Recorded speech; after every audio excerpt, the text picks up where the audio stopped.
Shalom. Sudah sarapan belum ini ya? Kayaknya suara belum sarapan nih. Hah? Kalau Manado bilang so smokol. Oke. Smokol, sudah smokol toh? Oke. Pagi hari ini saya akan berbagi firman di Ester 4 ayat 11 sampai dengan 17. Iman dan rahasia sukses.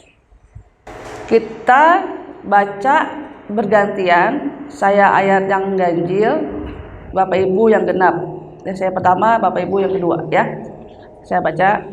Semua pegawai raja serta penduduk daerah-daerah kerajaan mengetahui bahwa bagi setiap laki-laki atau perempuan yang menghadap raja di pelataran dalam dengan tiada dipanggil, hanya berlaku satu undang-undang, yakni hukuman mati.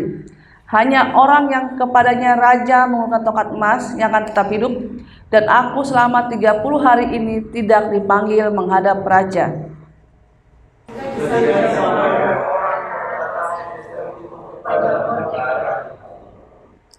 Maka Mordekai menyuruh menyampaikan jawaban ini kepada Ester. Jangan kira karena engkau di dalam istana raja hanya engkau yang akan terluput dari antara semua orang Yahudi.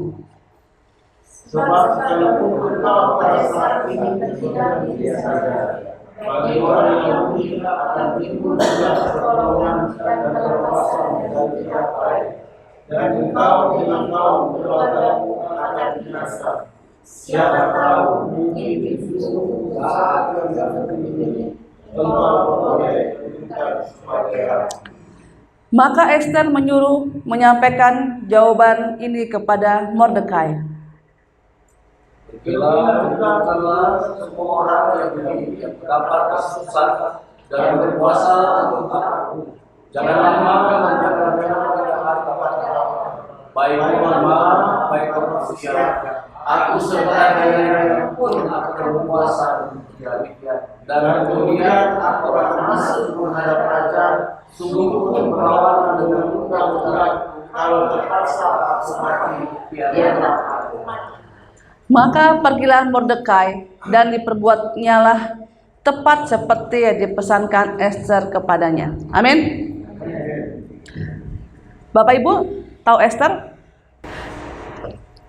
Ester itu berasal dari kata namanya adalah Hadasa. Betul? Tahu Hadasa?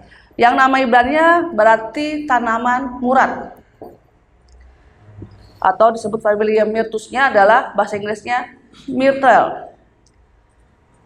Mempunyai anggapan bahwa Ester bermula dari kata Astra. Awalnya dari Ester, terus nama aslinya itu Hadasa, terus nama mulainya adalah Astra. Yang dalam bahasa Media Persia berasal dari tanaman bernama murad.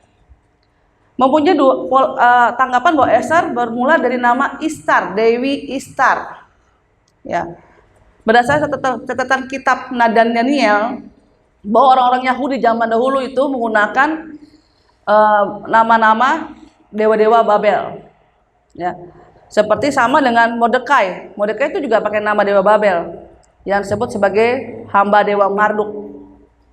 Nah, Ester sendiri adalah kisah tentang orang Yahudi yang tinggal di kerajaan Persia. Dia hidup pada masa Raja Ahasveros. Dia memerintah pada tahun 485 sampai 465 sebelum Masehi. Kita lihat bahwa Ester ini mempunyai peranan sangat penting dalam menyelamatkan bangsanya. Amin. Betul Bapak Ibu? Nah, yang waktu itu dia bangsanya sedang akan dimusnahkan oleh Haman. Haman itu siapa sih? Bapak Ibu tahu? Haman? Haman itu adalah perdana menterinya Raja Ahasveros. Ya, dia perdana menterinya. Nah, Haman ini mempunyai rencana khusus, rencana jahat kepada Mordekai. Dia udah siapin tiang bercula untuk menggantung si Mordekai. Jadi dia nggak suka sama Mordekai. Nah, siapa tuh Ester? Ester adalah salah satu apa ya sebutnya ya, istri atau gundiknya ya, Mordekai, selirnya. Salah satu selirnya dari Raja Ahasuerus. Nah, jadi si Raja Ahasuerus itu punya istri, punya selir banyak sekali. Dan salah satunya adalah Esther. Jika kalau seorang selir menghadap raja itu, dia harus tunggu 30 hari. Jadi nggak bisa nih kayak kita kalau suami istri ketemu setiap hari bisa ketemu ya. Tapi kalau di si Esther mau ketemu sama rajanya, atau kan itu suaminya dia kan sebenarnya kan, dia harus tunggu 30 hari.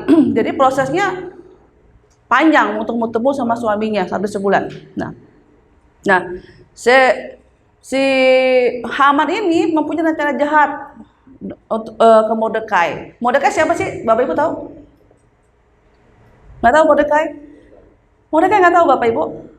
Mordekai itu adalah yang mengangkat Esther. Waktu kecil, si Esther ini, kalau Bapak tahu, Esther ini adalah gadis kecil ya, dulu dirawat oleh si Mordekai. Jadi Esther ini diasuh lah sama si Mordekai ini, ya. Nah, dan Esther sebagai anak angkatnya Mordekai, poinnya adalah sebagai anak angkat ya, anak angkat dan asuh, dia patuh sama si Mordekai sebagai ayah angkatnya, seperti itu. Nah, si Haman mempunyai niat jahat terhadap si Mordekai. Si Mordekai tadi bilang apa di atas? Di ayat tadi dibilang, Mordekai bilang, jangan kira karena engkau di dalam istana raja, hanya engkau yang akan terluput dari antara semua orang Yahudi. Mordekai ngomong gitu. Jadi bukan karena kamu ada di dalam kerajaan, kamu bisa luput dari matian, poinnya gitu. Dari luput dari kejahatan dari orang seperti Haman.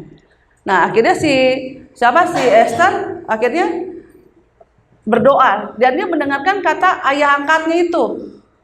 Dia berdoa dan menyampaikan bahwa pergilah, di ayat 16, pergilah kumpulkan semua orang Yahudi yang terdapat di kerajaan Susan dan berpuasalah untuk aku. Janganlah makan dan minum supaya 3 hari lamanya, baik waktu malam, baik waktu siang. Tahu nggak kenapa si Esther puasa? Bapak Ibu tahu? Kenapa Esther puasa? Kan dia suruh kan? Suruh Mordekai, suruh orang Yahudi supaya untuk berpuasa dan mendoakan saya. Tahu nggak kenapa? Anda tahu Bapak Ibu? Hah? Nggak tahu? Karena apa?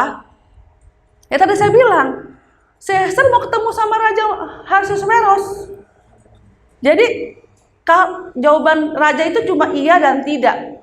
Kalau tidak berkenan di dalam raja, dia akan mati Esthernya. Tuh. Nah, jadi makanya dia minta supaya masyarakat situ, penduduk situ berpuasa untuk dia, orang Yahudi. Nah, waktu siang dan malam. Sampai dayang-dayangnya pun suruh berpuasa. Untuk melawan undang-undang yang dibuat oleh Haman untuk menghukum mati si Mordekai. Jadi si Esther tuh lagi mau minta belas kasihan si Raja Ahasuerus supaya jangan bunuh si Mordekai. Nah itu.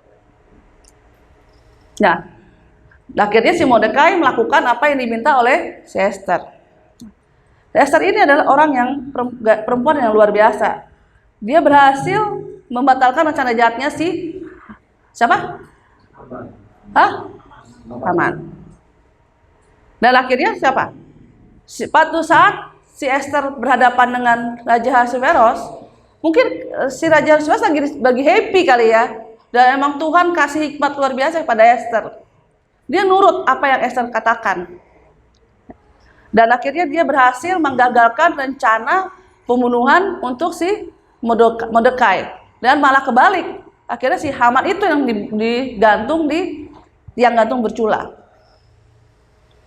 Nah ya, kita bisa melihat bahwa Esther itu adalah orang yang setia. Dia rajin mendengar, walaupun itu hanya ayah angkat, tapi dia mendengarkan apa yang kata ayah angkat katakan. Dia bukan hanya membela sebagai ayah angkat, tapi dia membela bangsanya, yaitu bangsanya sendiri, bangsa Yahudi. Nah, kita bisa melihat bahwa Mordekai ini adalah orang yang sangat luar biasa juga. Dia mau membantu, menolong Esther, mengasuh dia dari kecil sampai dia besar.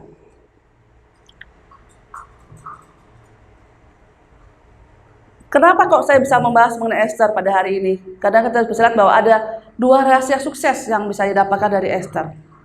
1, sukses kita terletak dari kehidupan doa dan hubungan kita kepada Tuhan. Amin. Dibilang kan Esther 4 ayat 16 bilang, pergilah dan kumpulkan orang Yahudi yang terdapat di Susan dan berpuasalah untuk aku.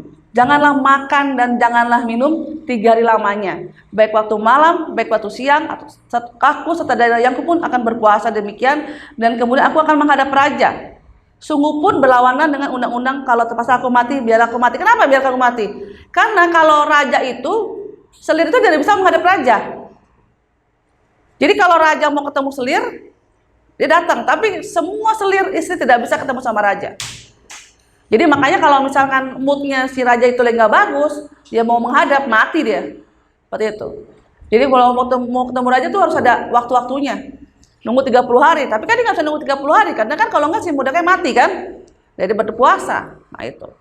Jadi nggak bisa seorang gampang bisa bertemu dengan rajanya. Nah kita bisa melihat bahwa hidupnya Esther adalah hidup dengan doa. Betul Bapak Ibu? Amin. Dengan kalau kita punya hubungan, kita selalu rajin dengan berdoa, dan hidup kita dengan pagi kita berdoa, ucapan syukur, membaca firman Tuhan, hidup kita dengan penuh dengan firman, pasti hubungan kita sama Tuhan pasti baik. Amin. Karena apa? Doa itu sebagai apa sih Bapak Ibu? Doa itu apa sih doa? Doa adalah suatu cara bagaimana kita bisa connecting dengan Tuhan. Sama seperti saya ngobrol dengan ibu, itu ada suatu connecting hubungan untuk kita berbicara nyambung gitu loh. Nggak mungkin ya, ibu di sini, saya di sini, bagaimana ngomongnya? Nggak mungkin kan, kecuali saya pakai mic. Nah, tapi kalau kita mau ngobrol sama seseorang, pasti kita harus berhadapan toh. Betul Bapak Ibu?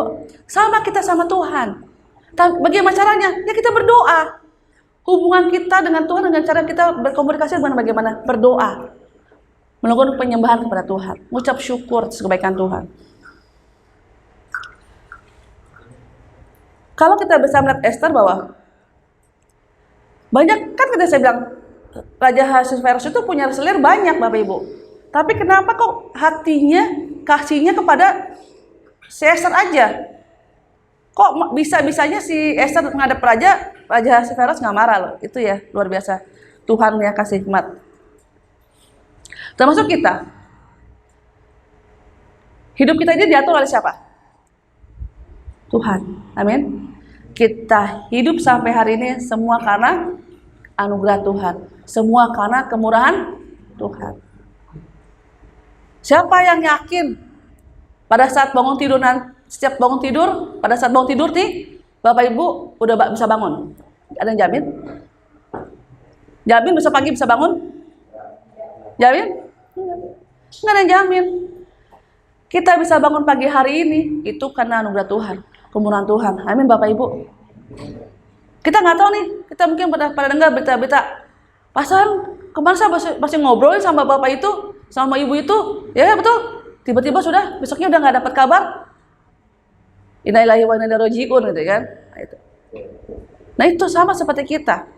Kita nggak ada yang tahu apa yang terjadi kita 1 jam ke depan, 2 jam ke depan, 3 jam ke depan, mungkin dalam jam ya, detik. Kita nggak tahu. Betul Bapak Ibu? Nah, mari kita sama-sama seperti Esther.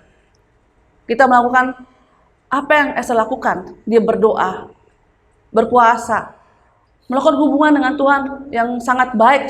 Karena apa? Hidup ini adalah anugerah, Bapak Ibu. Amin. Nah, kalau kita lihat lagi, Esther itu mau nolong Mordekai loh. luar biasa. Padahal sebenarnya bukan hanya untuk menolong Mordekai sebenarnya, tapi untuk menolong bangsanya sendiri. Padahal kita lihat bahwa Esther itu ditolong oleh Mordekai, karena ya si Esther itu yatim piatu Bapak Ibu, ditolong sama diangkat oleh si Mordekai. Nah, hidup ini kita bisa melihat ada timbal balik, ya Bapak Ibu. Nah, tadi kita bisa lihat bahwa pertama adalah sukses itu letak pada kehidupan doa dan hubungan kita kepada Tuhan. Amin Bapak Ibu. Saya dengan suami lagi dalam pergumulan yang luar biasa. Ya kita dapat berkat, tapi kita lagi berpikir bagaimana untuk kedepannya. Apakah kehidupan perekonomian kami tercukupi? Kata suami gini, kalau Tuhan sudah siapkan hari ini berkat, misalkan gini, kalau Tuhan sudah siapkan kita satu rumah, Tuhan pasti akan siapkan sisinya. Amin, betul Bapak Ibu? Karena apa? Tuhan kita bukan Tuhan yang berutang. Tuhan akan menepati semua janji-janjinya. Asalkan apa? Kita setia. Kadang-kadang kita mikir, Tuhan kita saya sudah setia, sudah melakukan ini kepada Tuhan, sudah kasih perpuluhan, bla bla bla bla. Tuhan nggak perlu bos. Tuhan nggak perlu itu. Tuhan perlu hubungan kita sama Tuhan. Tuhan tidak pernah bilang ini. Kalau jika pada ada cerita anak yang hilang kan Bapak Ibu mendengar ya. Cerita anak yang hilang pernah dengar ya Bapak Ibu. Anak yang hilang yang sudah kembali lagi pernah baca di firman Tuhan di Alkitab. Anak yang hilang, tahu kan anak yang hilang yang kembali lagi. Tuhan nggak pernah bilang ini. Kalau yang Tuhan yang jahat nih, dia bilang ini. Kemana aja lo gitu kan? Udah pergi, sekarang udah susah, lo balik lagi ke gue. Ya nggak? Kalau dunia kan ngomong begitu kan? Tapi Tuhan nggak gitu loh. Tuhan tuh luar biasa. Dia nungguin kita loh. Dia nggak bilang ini, syukurin lo, nggak ada begitu. Kalau manusia, dunia pasti ngomong seperti itu ya Bapak Ibu. Tapi kalau Tuhan nggak. Tuhan Yesus sudah, marilah yang letih, lesu, yang berbeban berat, datanglah kepadaku. Nggak bilang syukurin lo, nggak ada.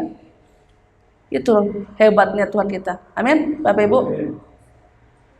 Jadi kita mau sukses ada dua caranya. Satu, hubungan kita sama Tuhan. Jika ada Bapak Ibu hari ini hubungan komunikasi sama Tuhan terganggu, orang bilang tuh kayak internet tuh lagi wifi-nya tidak nyambung tuh, itu mari kita perbaikin. Mau sukses kan? Sukses itu bukan kita melihat sebuah dari materi ya Bapak Ibu. Sukses itu kita bisa melihat bahwa kita ada sebagaimana kita ada itu semua karena anugerah Tuhan. Amin. Nah, jadi bagaimana kita caranya? Sukses itu ya kita harus punya connecting, komunikasi dengan doa dengan pada Tuhan. Caranya berdoa. Amin Bapak Ibu. Kedua adalah bagaimana kita bisa menjadi sukses, yaitu adalah melakukan kepedulian kepada sesama. Sesama itu bukan sesama kita, setiap orang kita kasih, bukan Bapak Ibu. Tapi sesama itu bagaimana kita lihat bahwa Mordekai itu merawat Esther. Ya, Esther itu yatim piatu. Dia cantik, ya. Dia itu siapa sih Mordekai itu? Esther itu Esther itu adalah anak saudara dari ayahnya. Jadi emang si Esther itu yatim piatu. Nah, dia tidak punya ibu dan bapak. Dia cantik, bayangin Esther tuh pasti cantik. Karena apa? Raja Ahasveros saja mau sama dia, pasti cantik lah. Seorang raja aja mau, berarti kan dia cantik kan Bapak Ibu. Nah, mereka sayang sama anak angkatnya. Dan si Esther pun bertimbal balik, dia juga sayang kepada ayah angkatnya. Nah, Esther nggak pernah lupa sama Mordekai sebagai ayah angkat.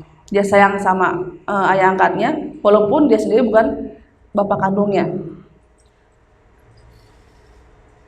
Dia berdoa, dia minta hikmah dari Tuhan, bagaimana caranya bisa menolong Mordekai dan bangsanya sendiri, yaitu dengan menolong supaya Mordekai tidak mati dalam tiang culang. Nah, hidup ini seperti kita ada timbal balik, Bapak Ibu. Hubungan antara manusia juga jadi kita ada hubungan manusia, ada hubungan kita dengan Tuhan, terconnecting, sama hubungan kita sama manusia dengan yang lain. Tuhan tidak pernah melihat seberapa kaya kamu, seberapa kaya kita, tidak pernah melihat seberapa miskin kita, tidak. Tuhan melihat hati kita. Amin Bapak Ibu. Jika kita pernah ditolong oleh orang, pasti pernah dong ditolong sama orang, pernah nggak Bapak Ibu? Pernah? Kalau saya pernah ditolong sama orang. Dan bukan hanya suatu momen-momen tertentu, setiap hari saya pasti pernah ditolong sama orang. Misalkan, contoh, lagi nyetir, tiba-tiba ada orang yang berhenti, kita suruh belok kiri, terus tiba-tiba kita pernah hampir kecelakaan, orang kasih tanda, kasih info. Kita pernah pasti tolong orang. Mungkin dalam segi perekonomian, kita pernah susah, kita pernah terlilit utang, kita pernah berat dalam kehidupan ekonomi kita, orang pasti ada yang nolong kita. Amin. Betul, pernah ngalamin seperti itu Bapak Ibu? Kalau saya jujur saya pernah. Dan misalkan ada orang yang minta pinjaman uang sama kita, atau misalkan ada yang susah segala macam, pasti Bapak Ibu pernah nolong juga. Betul Bapak Ibu? Nah, jadi sukses itu kedua adalah bagaimana hubungan kita sama antara manusia. Nah, seperti kita di gereja ini, di gereja Bethel Tabernakel. Dan kita juga, di mana kaki kita berada, kita juga harus bisa mampu memberkati gereja ini untuk jadi berkat bagi sama kita. Amin. Nah, jadi kita jangan pernah melupakan bantuan-bantuan dari orang lain. Kita harus banyak memberi. Memberi itu bukan melihat jumlah dan nilai Bapak Ibu. Ingat orang janda yang miskin yang memberi cuma apa? 1 sen itu apa? Kecil lah poinnya, pokoknya Bapak yang tahu? Dia nggak memberinya kecil banget, padahal dia seorang janda, miskin lagi, tapi dia memberi loh. Tuhan tidak melihat jumlahnya, tapi Tuhan melihat hati. Amin, Bapak Ibu. Nah, jadi kita sebagai orang yang mengenal Tuhan, sebagai anak-anak Tuhan yang luar biasa, kita harus ingat seperti apa? Orang bilang kacang lupa kulitnya. Kalau saya sih, kalau papa saya pernah bilang gini, kalau utang bisa dibayar Bapak Ibu, betul? Tapi utang budi, utang duit ini materi bisa dibayar, tapi utang budi tidak bisa dibayar sampai mati. Papa saya bilang gitu. Kamu kalau punya utang duit itu bisa dibayar, bener dong? Lo punya utang 1 juta, ya lo bayar 1 juta, bener nggak? Kalau lebih sedikit, lo lebih 10% misalnya gitu. Tapi kalau utang budi nggak akan bisa dibayar sampai kita mati. Papa saya ngasih saya seperti itu, luar biasa loh. Papa saya kasih bejangan kayak gitu, ibadah juga ya. Karena apa? Di saat lu susah, di saat lu segi susah, tuh orang mau ngebantu lu gitu loh, poinnya gitu. Itu utang dibayar ya, tapi budinya itu masih sampai lu ingat sampai mati. Nah, jadi kita jangan melupakan kasih kita dalam anugerah dari Tuhan berikan kepada kita.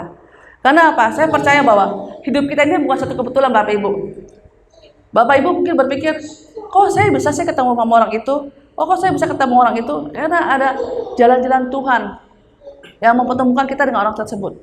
Ada maksud Tuhan untuk mempertemukan orang tersebut. Amin Bapak Ibu. Karena apa? Hidup ini bukan satu kebetulan.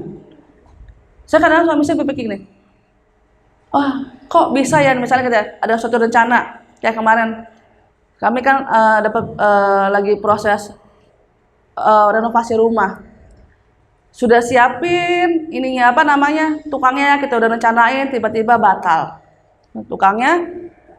Kenapa ya? Kenapa ya Tuhan gitu? Kenapa kok kita sudah rencanain mau renovasi rumah, tukang sudah deal segala macam, tiba-tiba gagal? Kita berpikir lagi, kita berdoa lagi, kita minta hikmat Tuhan. Ternyata, oh iya ya, benar juga. Kalau kita pakai tukang itu dengan orang yang ini kita, akhirnya akan jadi sesuatu. Nanti kedepannya akan jadi menterokan, gitu. Tuhan itu punya rencanakan yang luar biasa, Bapak Ibu, yang di luar kepikiran kita, benar banget di luar pikiran kita. Kita kadang-kadang kecewa. Kenapa sih? Udah direncanain, kok tiba-tiba gagal, nggak jadi tukangnya? Kesel dong. Pasti kesel banget, kenapa sih gitu. Tapi Tuhan punya rencana. Ini kamu jangan pakai yang cara A, tapi pakai cara yang B. Karena saya sudah siapin nih pakai cara B-nya, jangan pakai cara A. Sama ada kejadian Bapak Ibu, pernah dengar nggak yang kecelakaan pesawat? Yang hilang, saya pernah cerita ada satu orang dia ketinggalan pesawat. Pernah dengar Bapak Ibu? Pernah dengar? Jadi dia pesawat itu, contohnya pesawat A, dia lari ke bandara, dia mau kejar pesawat itu untuk mau check-in kan, mau check-in. Ternyata ditolak sama si bagian petugas check-in karena pesawat udah mau berangkat. Nah, kesel dong. Saya ada meeting jam 11, tapi saya nggak jadi berangkat gitu kan. Waduh, gimana nih? Kesel kan? Nah, bersyukur puji Tuhan ya, Tuhan punya rencana baik sama dia. Dia masih diberi kesempatan untuk hidup kan. Pesawat yang A itu hilang, entah kemana. Itulah kadang-kadang hidup kita ini nggak ada yang tahu. Makanya tadi saya bilang, setiap detik, setiap menit, setiap jam, kita nggak tahu apa yang akan terjadi di depan kita, Bapak Ibu. Tapi saya hanya minta, hanya Tuhan ada di kita, pasti kita akan selalu tahu apa yang Tuhan kehendaki dalam kehidupan kita. Yang penting apa? Kita setia. Kita andalkan Tuhan dalam segala hal, Bapak Ibu.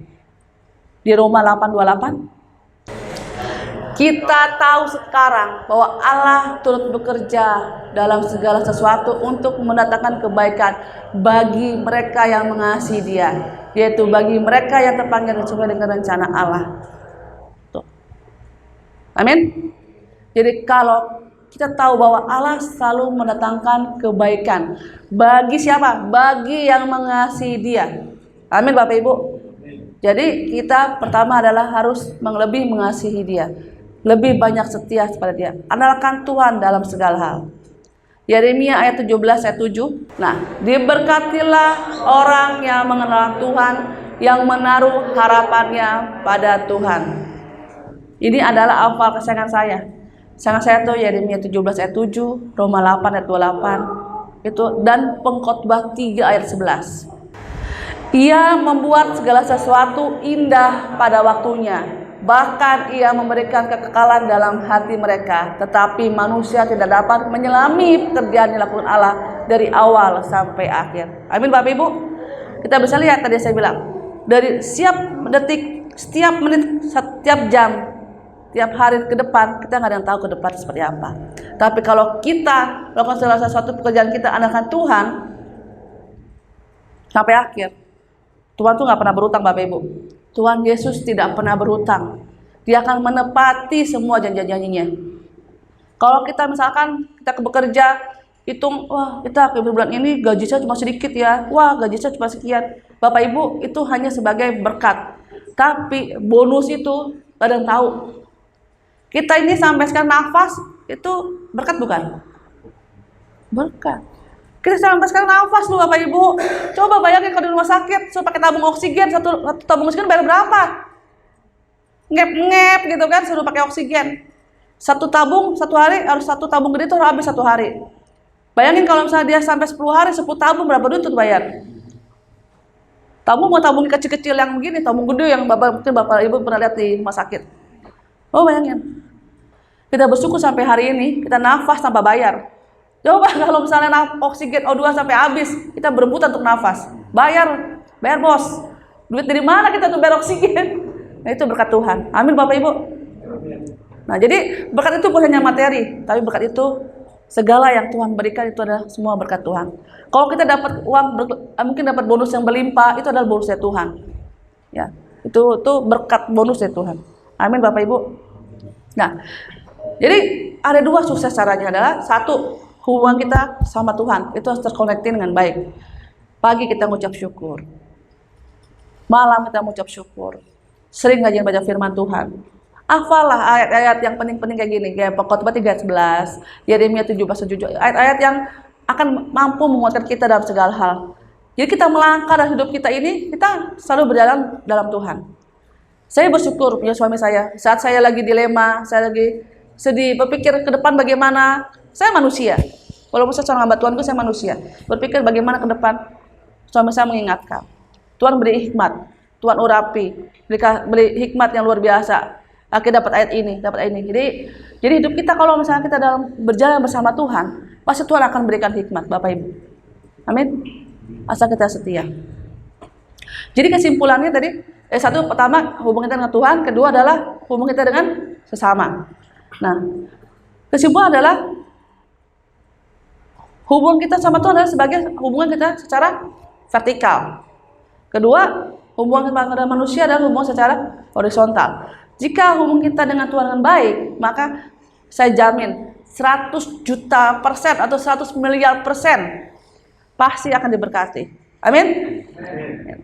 Nah, hubungan dengan sosial dengan masyarakat kita sekitar kita sesama manusia itu di tempat kerja, tempat pelayanan, ya, sekolah atau dimanapun yang Tuhan tempatkan. Tadi kita bilang bahwa nggak ada kebetulan Tuhan tempatkan kita. Misalkan Bapak Ibu ada di gereja ini, ada Tuhan mau apa yang Bapak Ibu berikan untuk gereja ini. Atau misalnya tempat pekerjaan, bukan satu kebetulan Bapak di tempat kerja tersebut.